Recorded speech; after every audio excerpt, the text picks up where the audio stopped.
Hey VC, this is Beetleman69, and today I'm going to share with you my Creedence Clearwater Revival vinyl collection and a couple some post-CCR vinyl. Creedence Clearwater Revival was together from 1968 till 1972. They started off as the Gollywogs prior to that. You could probably find some of their Gollywog music on YouTube. There's some Creedence Clearwater Revival box sets out there that has the CCR music plus their Gollywog years prior to that. So we'll start off with their debut album from 1968,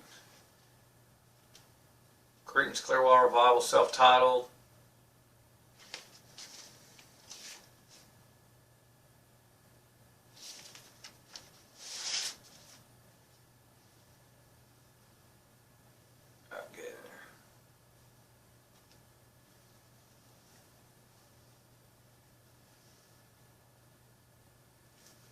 This vinyl is pretty heavy, stout.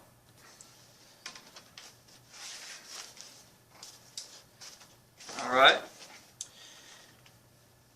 1969, CCR released 3 albums in that year.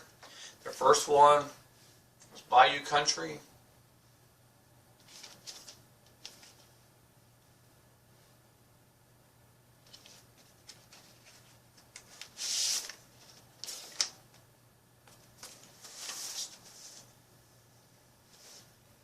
You notice on this label, the print on the label is actually offset, as you can see.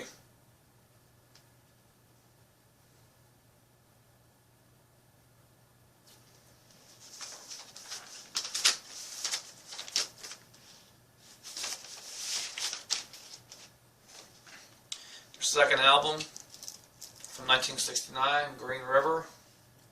Found this one still with shrink wrap on it.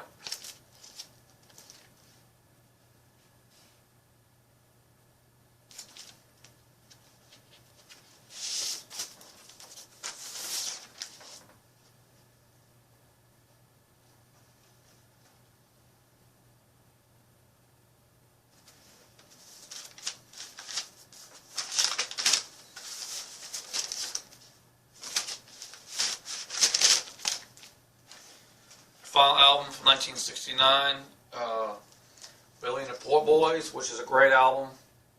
I'm looking for an upgrade to this one. I got this at a secondhand record store. The cover is a little bit tattered from age,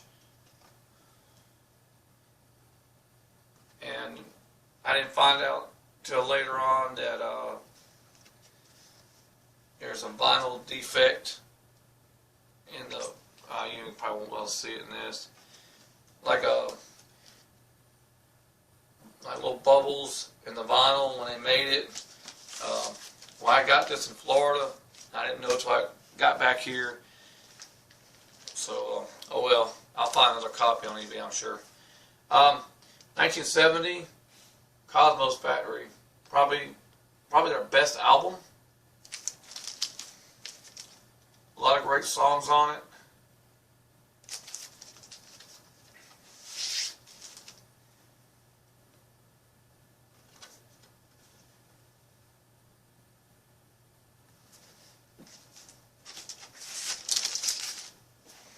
Their second album, 1970, would be the final album Tom Fogerty would be a part of, and this is Pendulum.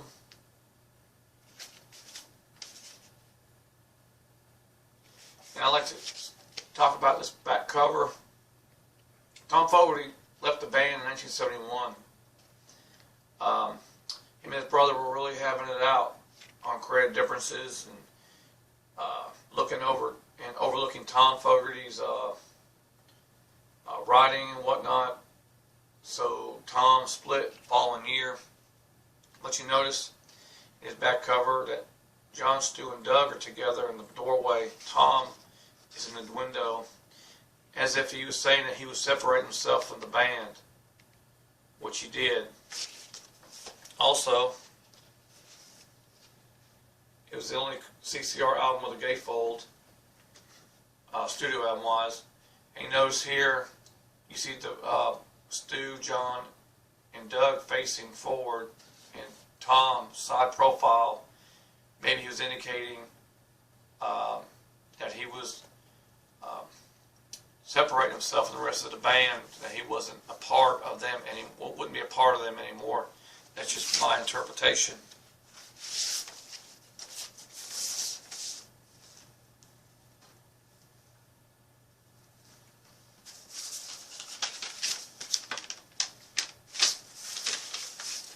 The album wasn't near as good as Cosmos Factory. It was like John was running out of steam, really putting out too much material in a short period of time would kind of make that happen. The final album was released in 1972, where Stu and Doug had to write material and sing on the album. So they come out with, in 1972, they produced and wrote Mardi Gras. At this time, Stu and Doug wanted more control of the direction of the band. So John Fogerty mandated that they write 1/3 of the album each, or he was going to quit.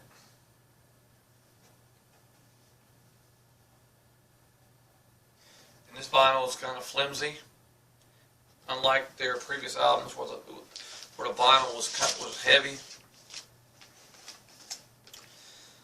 I have a Japanese pressing of their greatest hits.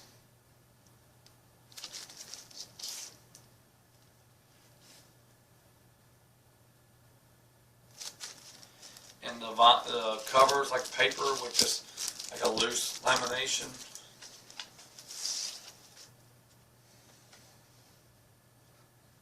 Not sure when this came out. There's no copyright on the cover.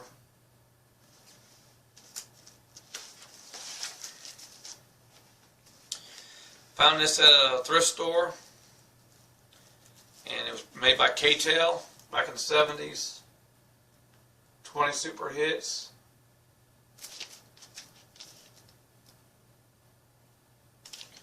It hadn't really been, I don't think it was played that much. Like someone just opened a shrink wrap and played it maybe once. And you can see where it says as seen on TV, advertised on TV rather. Vinyl's in great shape. Like I said, it looked like somebody may have played it a few times and put it up. A couple solo albums. Now I got a video spotlighting Tom Fogerty's solo albums. I don't have much in the way of John Fogerty and whatnot, so I'm going to include these tag these on the end. This is the Doug Cosmo Clifford, the one and only solo album he ever put out in 1972 after CCR had eventually disbanded.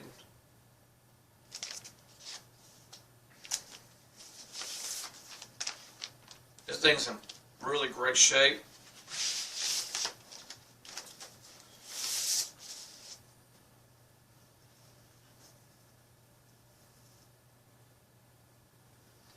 And the vinyl's flimsy, like they didn't put a whole lot of money into it, like that Mardi Gras album. I don't know, vinyl was starting to get expensive, so they started slacking off on the amount they used to press the record.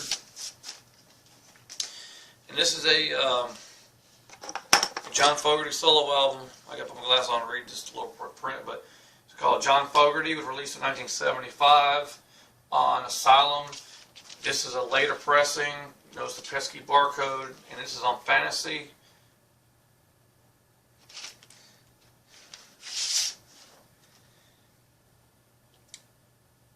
I was thinking it was a European pressing. It is something because it got some strange writing on here. Maybe, oh, here we go. Made in France. So there you go.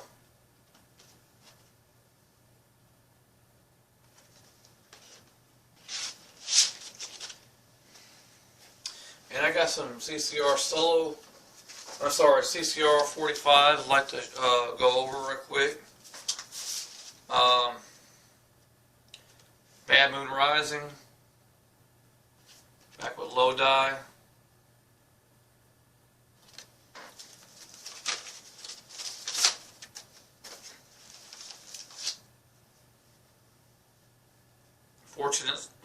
Fortunate Son down on the corner.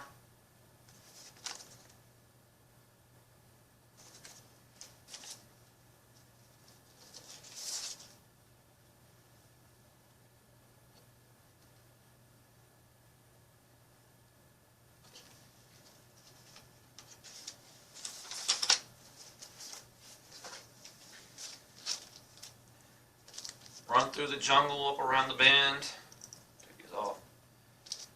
I'd like to point something out about this 45. And there's the back cover.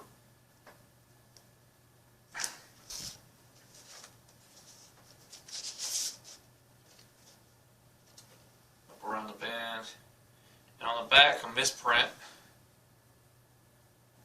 I don't know how many of these are out there with the misprint, but this one's a keeper.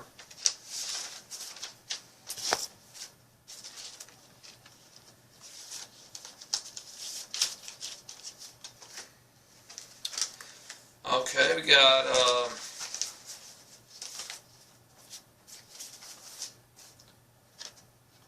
Susie Q, Parts 1, Part 2.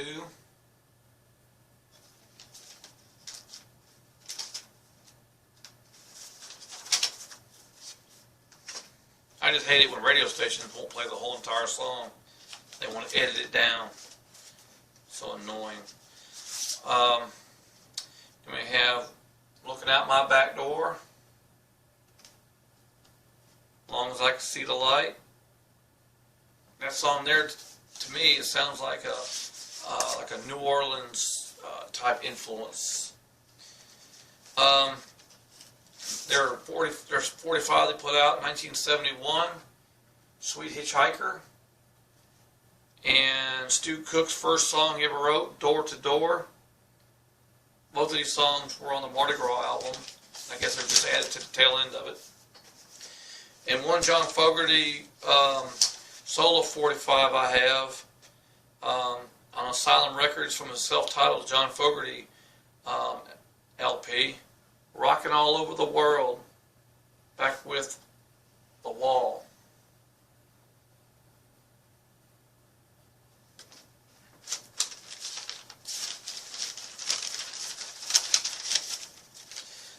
So, that's my CCR collection.